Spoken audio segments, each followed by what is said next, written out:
안녕하세요. 시몬스 소셜라이징 프로젝트 강연을 소개해드리는 과학 커뮤니케이터 이독신입니다. 두 번째로 소개해드릴 분은 삼성서울병원 소아청소년 알레르기과 김지현 교수님을 모셔서 깊은 이야기를 나눠보도록 하겠습니다. 안녕하세요. 오늘 시몬스 소셜라이징 프로젝트 시몬스 그로서리 스토어에서 아이는 키우는 게 아니라 크는 것이다 라는 주제로 이야기하러 온 소아청소년과 알레르기 호흡기 분과의 김지현 교수입니다. 대학병원의 소아청소년과는 아픈 아이들이 이제 저를 지칭해서 찾아오더라도 제가 다 이제 보지는 않습니다. 자기 전문 분야가 다 있어서 뭐 신생아, 심장, 내분비, 신경 이렇게 조금 깊고 전문적으로 보는 분야가 있죠. 저는 소아청소년과 안에서 그런 진료 분야로 호흡기 알레르기 파트를 보고 있습니다. 뭐 호흡기 알레르기라고 하기도 하고 알레르기 호흡기라고 하기도 합니다. 그래서 제가 이제 주로 진료 보는 아이들은 폐 기능이 떨어져서 집에서 인공호흡기를 달고 있거나 인공기도를 통해서 숨을 쉬는 아이들도 있고요. 밤새 피부가 가려워서 긁다가 이불이 피범벅이 되기도 하는 중증 아토피 피부염 환자들도 있습니다. 음식을 먹거나 만지기만 해도 쇼크가 올 정도로 굉장히 심한 반응으로 죽을 고비를 넘기는 식품 알레르기 환자들도 있습니다. 주로 제가 그동안은 이런 면역, 호흡기, 알레르기 전문적인 진료 분야에 대해서 강의를 하다가 저한테 이제 오늘 그동안 살아왔던 얘기 그리고 제가 진료를 보면서 육아에 대해서 가졌던 생각들 그리고 삶에 대해서 가졌던 어떤 그런 느낌들에 대해서 강의를 해달라고 하셔서 오늘 제가 약간 어색하기도 하고 좀 민망하기도 합니다. 그런데 제가 이제 이 나이가 돼서 옛날을 조금 생각을 해보면 괴로운 30대를 보냈습니다. 진료실에서 만나는 제 이 환자들의 보호자분들이 힘들어하고 마음 아파할 때 진짜 제 마음이 쓰리고 많이 속상합니다. 제가 지금보다 젊을 때 저를 보는 것 같아서 굉장히 좀 힘들거든요. 제가 이제 큰아이를 임신했을 때 전공이 4년 차 때였어요. 배가 불러서 한 28주, 29주 정도 됐을 때였는데 퇴근 무렵에 5월 달이었고 퇴근 무렵에 응급실을 지나가고 있었습니다. 그때 심장이 멈춰서 들어온 돌 전에 아기가 있었어요. 그때 소아청소년과 의사는 저밖에 없었고요. 그냥 정말 순식간에 아주 순간적으로 제가 임신했다는 사실을 잊어버렸습니다. 바로 아이의 맥박을 확인하고 뛰지 않는 상태였고 그대로 침대 위에 올라가서 심장 마사지를 했습니다. 그런데 사실 그 장면을 두고 제가 돌아서서 못 가겠더라고요. 갈 생각도 없었고요. 그래서 그대로 이 아이의 심폐소생술에 매달려서 한 2시간, 3시간 정도 같이 했고 중환자실까지 따라갔습니다. 중환자실까지 가서 그렇게 많이 노력을 했는데 안타깝게도 아이는 그날 세상을 떠났습니다. 제가 이제 밤 늦게 집으로 돌아오는 길에 배가 아프더라고요. 근데 사실 첫 아이였고 처음 임신이어서 저는 그게 그렇게 이상한 건지 처음엔 잘 몰랐어요. 근데 시간이 지나니까 배가 딱딱하게 뭉쳐지고 되게 주기적으로 아프고 점점 짧아지더라고요. 사실 배가 아픈 게 아니라 좀 뭔가 이렇게 딱딱하게 뭉쳐지고 그런 느낌이더라고요.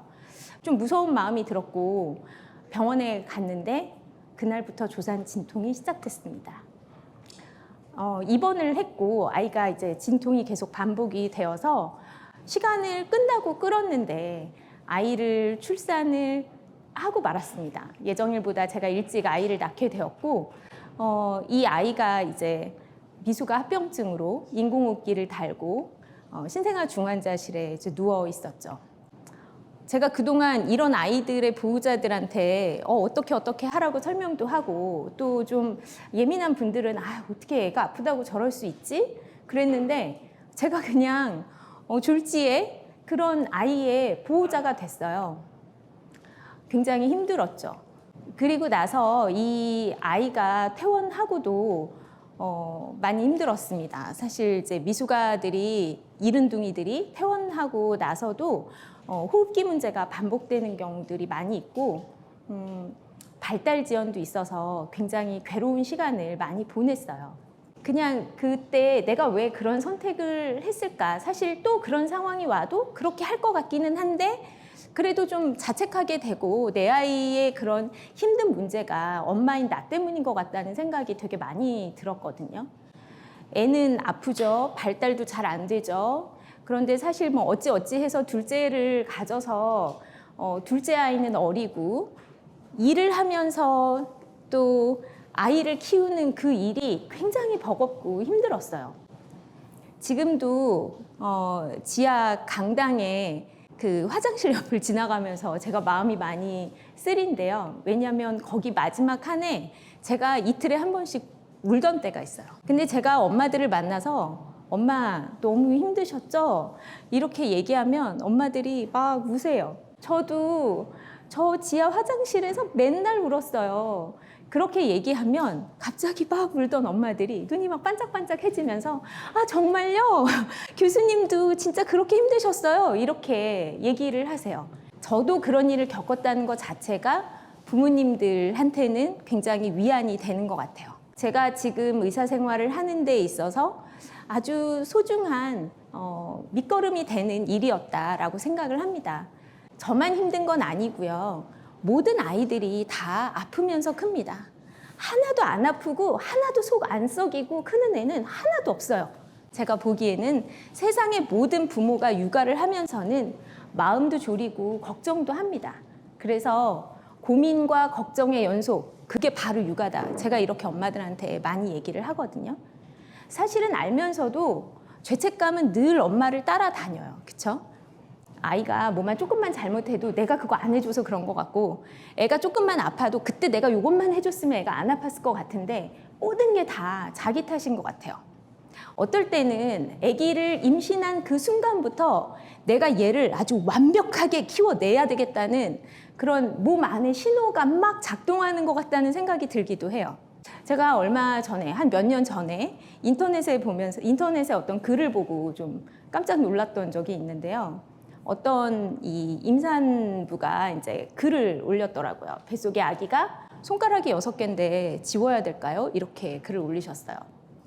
마음이 되게 철렁 내려앉았어요.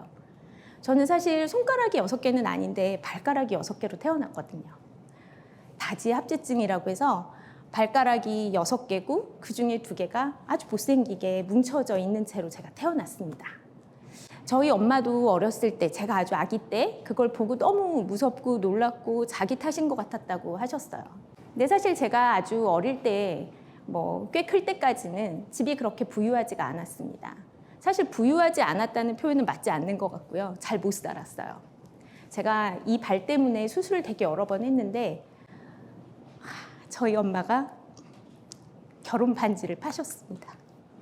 그래서 저에게 이제 수술을 시켜주셨어요. 엄마는 이제 제가 크면서 발이 못생기고 그러니까 저한테 항상 이렇게 얘기를 하셨어요. 지원아, 너는 앞으로 좋은 일만 있을 거야. 네 발 그게 네 나쁜 액땜 다 했어. 나중에 두고 봐라. 이렇게 얘기하셨지만 사실은 그 발이 저한테는 진짜 큰 컴플렉스였습니다. 그래서 말도 못했고 아이들한테 보여주지도 않았고 앞이 뚫린 샌들은 잘 신지도 않았어요. 근데 그 발이 못생겼고 발 때문에 수술도 많이 받았던 제 경험이 사실 그렇게 나쁜 건 아닌 것 같아요. 저희 일가 친척 중에는 의사가 없었거든요. 사실 제 꿈이 생긴 것은 그 발 때문이에요. 제가 이 발 때문에 수술실에 이제 여러 번 들어가게 됐는데 마취가 되면 내가 잠들었을 때 저 사람들이 무슨 얘기를 하나 되게 궁금한 거예요. 저 뒤에서는 무슨 일이 벌어질까? 그리고 제가 외래에 가거나 뭐 입원을 하거나 그러면 저 안쪽에서는 무슨 일이 벌어지고 의사들끼리는 도대체 무슨 얘기를 할까 너무 궁금하고 너무 신기하고 내 발 안에는 뭐가 있고 내 배 안에는 뭐가 있을까 이런 게 이제 되게 궁금해서 제 꿈은 그냥 자연스럽게 의사가 되었고 그때부터 그냥 열심히 살았습니다. 그리고 지금 진료실에서 만나는 아이들한테 제 발 얘기를 울먹거리지 않고 되게 잘해요. 애들이 수술 받기 싫다고 하면 아 선생님도 옛날에 마취 여러 번 했는데 봐 공부도 잘했고 나 이렇게 잘 컸잖아 이거 아무것도 아니야 이렇게 소재로 활용할 만큼 사실 이 발은 이제 저한테는 되게 소중한 발이 되었죠. 제가 소아청소년과를 선택한 거는요. 제가 의과대학에서 이제 실습을 돌 때였습니다. 실습 때 병동에 아픈 애들이 되게 많은데 밝은 기운이 너무 가득한 거예요. 애들이 아팠다가도 조금만 좋아지면 그렇게 예쁘게 웃고 병동 전체가 꽃이 핀 것처럼 너무 환해져요. 저는 그걸 보는 순간 원래 제가 아이를 예뻐하기도 했지만 이 길은 내 길이다 이렇게 생각을 했습니다. 아이가 오줌을 싸고 제 가운에 토를 해도 얘가 이게 더럽다는 생각보다는 아 얘가 이게 되게 아픈가 보다 얘 너무 당황했을 텐데 얘를 어떻게 하지? 이런 마음이 먼저 드는 거예요. 의사가 의사의 길을 갈 때 무언가를 선택하는데 나만큼 내 환자를 진심으로 진정으로 사랑할 수 있을까? 저는 그 생각만으로도 제가 가장 축복받은 의사의 길을 가고 있다고 생각을 합니다. 그래서 저는 인기가 있고 없고 이런 것을 따지지도 않고 돌아보지도 않고 다른 과도 쳐다보지도 않고 그냥 그대로 소아청소년과라는 길을 택했습니다. 그리고 만성질환을 가진 소아 환자를 본다는 거는요. 케어와 큐어를 같이 할 수 있다는 굉장히 큰 매력을 가지고 있어요. 아이가 아픈 동안 돌보는 케어 그리고 완치해주는 큐어 이 두 가지를 같이 가지고 갈 수 있다는 거죠. 큐어의 목표를 향해서 케어하면서 함께 가는 그 여정 그거를 제가 같이 한다는 것은 정말 이 과의 큰 매력입니다. 제가 이제 소아청소년과 의사가 되고 나서 전공의 4년차 때 아이가 많이 아팠잖아요. 그리고 아이가 이제 신생아 중환자실에서 태어나고 나서도 아토피가 또 생겼어요. 그래서 아토피 피부염으로 얼굴도 빨개지고 뭐 좀 안 좋게 증상도 생기고 호흡기 증상으로 여러 번 아프고 돌까지는 입원도 자주 하고 이러다 보니까 제가 이제 의사로서 일을 하면서 아이 옆에서 많은 시간을 보내줄 수 있는 엄마는 안 되겠지만 아 그래도 내 아이의 병이라도 좀 제대로 고쳐주는 의사 엄마가 돼야지 이런 생각이 들었고 자연스럽게 저의 세부 전문 분야는 알레르기 호흡기로 택하게 되었습니다. 그래서 저는 여기에 이렇게 소아청소년과 알레르기 호흡기 분과의 교수로 서 있네요. 그때는 너무너무 힘든 경험이었어요. 아이가 많이 아프고 나 때문에 잘못된 것 같고 발달도 잘 안 되고 그 과정들이 사실 그때 제가 막 걱정했던 그런 것들의 상당수가 시간이 지나면서 자연스럽게 좋아졌어요. 그리고 또 제가 40대 때 가지게 된 장점은 보호자들 그리고 환자들을 만나는 것이 덜 부담스러워요. 제가 이제 힘들고 어려웠던 경험이 있기도 했지만 30대 때 의사로서 만나는 환자들도 어려운 환자를 만나거나 복잡한 환자를 만나면 되게 힘들고 무섭고 얘가 정말 좋아질까? 이런 생각이 들었는데 지금은 약간 미래가 보이는 것 같아요. 아 얘는 좋아질 앤데 엄마한테 그래서 좀 더 편안하게 아 괜찮아요 괜찮아요 좋아져요 이렇게 얘기하기도 하고 또 좀 복잡하고 힘든 환자도 두렵고 어려운 것보다는 아 내가 지금 요거는 아이한테 이렇게 해주면 얘는 좋아질 거고 이 부분은 내가 모르니까 조금 더 찾아보고 보호자한테 솔직하게 얘기해주면 되겠다. 그래서 지금 40대가 돼서 만나는 환자들도 좀 편안하고 보호자들도 편안하고 그래서 이제 다가올 50대도 좀 더 기대가 되고 희망이 되기도 합니다.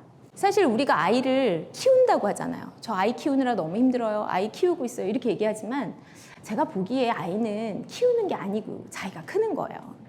단지 우리는 부모로서 그리고 저는 의사로서 이 아이가 잘 클 수 있도록 도와주는 조력자 역할을 할 뿐이죠.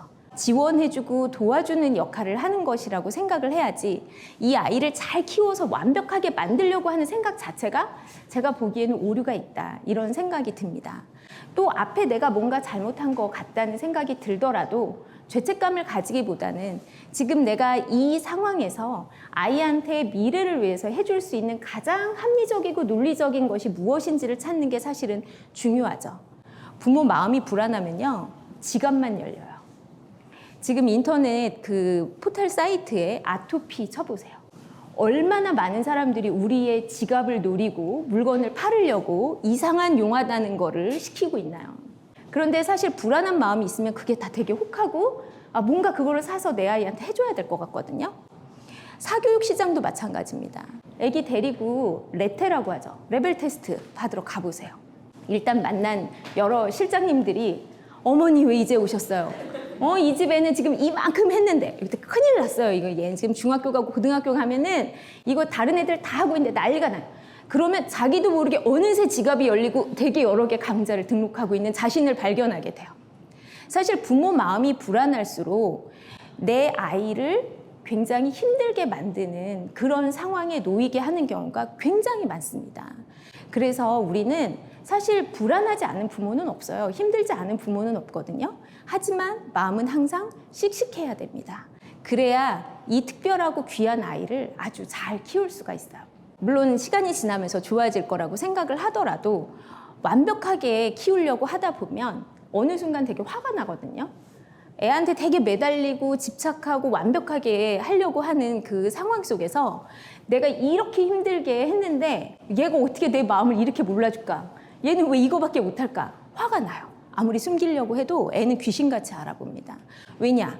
애한테 가장 중요한 사람은 그 엄마거든요. 엄마의 표정이 어떻게 바뀌는지 아이는 정말 예민하게 알아봐요. 그렇기 때문에 아이는 엄마를 보고 또 불안해하고 힘든 상황을 맞이하게 되는데 점점 아이가 커갈수록 이 틈이 벌어지게 됩니다. 사춘기가 되면 사실 이 틈은 훨씬 더 많이 커져서 메우기가 굉장히 어려워요. 그래서 제가 항상 강조하는 거는 너무 완벽하게 하려고 하지 마시고 약간은 대충 키우시는 것도 괜찮다는 거죠. 옆집 아이같이 조금 키우셔도 돼요. 옆집 아이라고 막 이렇게 내놓지는 않잖아요. 그래도 또 나한테 맡겨놓으면 약간 또 밥도 주고 이렇게 사고 날까 잘 보기도 하고 그러는데 너 뭐 해라, 너 뭐 했니? 아니 엄마가 그렇게 하지 말라 그러지 않았니? 이렇게까지는 잘 안 하잖아요. 그러니까 사실 내가 불안하다고 해서 내 아이를 그렇게 힘들게 만들 필요는 없다는 거죠. 사실 지금 하는 고민의 반 이상이 나중에 5년, 10년 지나보세요. 다 그냥 저절로 해결되는 것들이에요. 만약에 저한테 지금 타임머신을 이용할 수 있는 기회를 준다 그러면 저는 그 지하 강당 옆에 화장실에서 울고 있는 저한테 가고 싶어요. 등도 좀 토닥토닥 해주고 지연아 내가 네 미래에서 왔다. 너 괜찮아. 니네 애 잘 큰다. 걱정하지 마. 너 지금 다 쓸데없는 고민이야. 다 나중에 시간이 해결해주고 그냥 저절로 지나가는 것들이야. 이렇게 얘기를 좀 해주고 싶어요. 사실 아이는 키우는 게 아니라 잘 크는 거다 이렇게 말씀드렸는데요. 그렇다고 방임을 해라 이거는 아닙니다. 아이가 잘 클 수 있는 환경은 만들어줘야 되죠. 그래서 부모로서 아이가 스스로 잘 클 수 있도록 도와주기도 해야 되지만 사실 사회의 관심과 노력도 굉장히 중요합니다. 그래서 제가 이 착한 기업들은 좀 여러 사람들이 알아주고 인정해주고 칭찬도 좀 해주는 게 좋겠다고 말씀을 많이 드리는데요. 그런 의미에서 시몬스에 굉장히 감사하다는 말씀을 드리고 싶습니다. 시몬스는 저희 병원에 매년 3억씩 중증, 희귀, 난치성 질환 환자들을 위해서 기부를 해주고 계세요. 이 기부금으로 제 환자들 중에 중증 아토피 피부염 있는 아이들이 아주 비싼 약을 사용할 수 있는 기회를 얻었습니다. 얘네들이 아토피 피부염이 얼마나 심하냐면요. 저한테 진료실에 와서 앉았다 일어나면 거기가 하얘요. 각질이 다 떨어져서. 그리고 밤에는 긁고 긁다가 정말 상처투성이가 되고 아침에 이불이 자기 피부에서 안 떨어져요. 피딱지랑 엉겨 붙어서. 근데 사실 시몬스에서 이 아이들한테 주신 거는 그냥 진료비가 아니에요. 치료 약제에 대한 기부금이 아닙니다. 이 아이들한테 세상을 보는 따뜻한 시선을 주셨어요. 그리고 꿈과 희망을 주셨습니다. 사실 저는 그게 감사해요. 아이가 피부가 너무 안 좋을 때 저랑 진료실에서 만나면 저는 사실 되게 많은 애들한테 물어보거든요. 너는 커서 뭐가 되고 싶니? 이렇게 제가 많이 물어봐요. 그래서 제가 차트에다가 탐험가가 꾸민 친구 막 이렇게 써놓거든요. 간호사가 되고 싶어함 막 이렇게 써놓거든요. 그런데 이 아이들이 피부가 한창 안 좋을 때는 꿈이요? 그런 거 없어요. 이거 하거나 그나마 말이라도 해주면 다행이에요. 머리 막 이렇게 다 이렇게 한다면 쳐다도 안 봐요. 근데 얘네들이 이제 피부가 뽀얘지고 나서 밝은 웃음도 찾고 학교도 갑니다.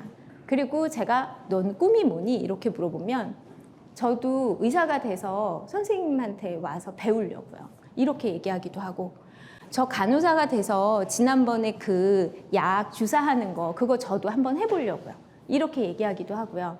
더 나아가서 제가 취직하면 꼭 이 병원에 기부할 테니까 그때도 선생님이 다른 애들 치료해 주세요. 이렇게 얘기하기도 해요. 사실 그게 굉장히 큰 선물이라고 저는 생각을 합니다. 그래서 이렇게 아이들을 위해서 뭔가 좋은 일을 해주시는 기업이 점점 더 많이 잘 됐으면 좋겠어요. 사실 제가 진료보는 제가 너무 사랑하는 이 애들은 힘이 없어요. 자기가 어디 가서 투표를 한 표 할 수 있는 것도 아니고요. 나 이것 좀 해주세요. 나 이거 불편해. 집에서나 얘기하지. 밖에 나가서 어디다가 목소리를 못 냅니다. 결국 이 아이들이 불편하고 힘든 걸 우리 사회 전체가 그리고 착한 기업이 알아서 봐주고 같이 해결을 해줘야 아이들이 행복한 사회가 되는 거거든요. 사실 저는 제 이름이 되게 싫었거든요. 지연이라는 이름이 되게 흔하잖아요. 얼마나 많아요. 초등학교 1학년에 딱 입학을 했는데 저희 반에 김지연이 2명인 거예요. 저는 키가 작아서 작은 김지연이라고 불렀고 그 다른 친구는 키가 크다고 큰 김지연이라고 불렀어요. 뭐 중학교에 가서도 저희 학교에 김지연, 이지연, 황지연, 고지연, 유지연 되게 많았어요. 근데 제가 얼마 전에, 한 1년 전에 둘째 아이 이름을 제 이름으로 지어서 다른 성은 다른 거였는데 지연이라고 지어서 데리고 오신 보호자분을 만났어요.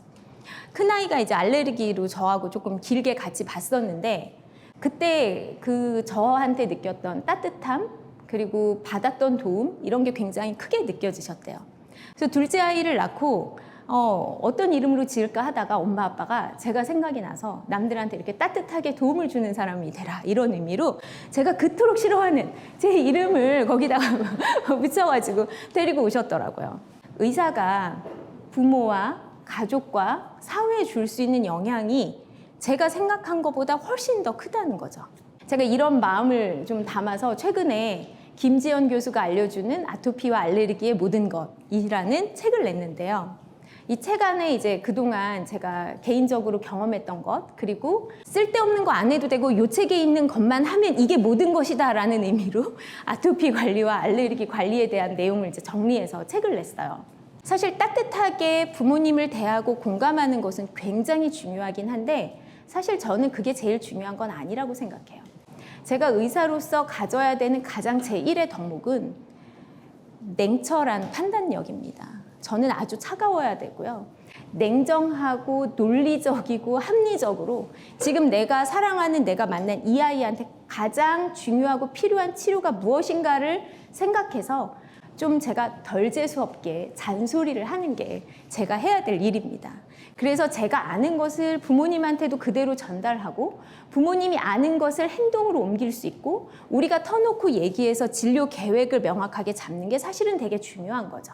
따뜻한 마음을 가지면서 더 차가운 머리로 냉정하게 또 냉철하게 판단하면서 이 길을 계속 가야 될 것 같습니다. 제가 이제 지내왔던 그런 여러 가지 경험들이 앞으로 제가 50대, 60대가 되어서도 그냥 사람 한 명이 경험했던 것이 아니라 제가 만나는 다른 아이들 그리고 그 보호자분들한테 좋은 밑거름으로 바뀔 수 있도록 제가 더 노력을 해야겠다는 생각을 많이 하고 있고요. 오늘 여기 와서 이제 여러분들을 뵙고 또 여러 강의를 또 제가 같이 듣고 하다 보니까 저와의 약속을 하게 되는 것 같아요. 더 따뜻하게, 더 차갑게 지내야 되겠다. 사실 따뜻하고 차가운 게 한꺼번에 얘기할 수 있는 부분은 아니지만 소아 환자를 보는 의사는 두 가지 덕목을 좀 같이 가지고 있기는 해야 될 것 같습니다. 오늘 이제 뭐 유튜브로 나가는 그런 자리에서 이렇게 약속까지 하니까 더 잘 지켜야겠다는 다짐을 하게 됩니다. 지금까지 시몬스 소셜라이징 프로젝트 아이는 키우는 것이 아니라 크는 것이다 강연이었습니다. 감사합니다.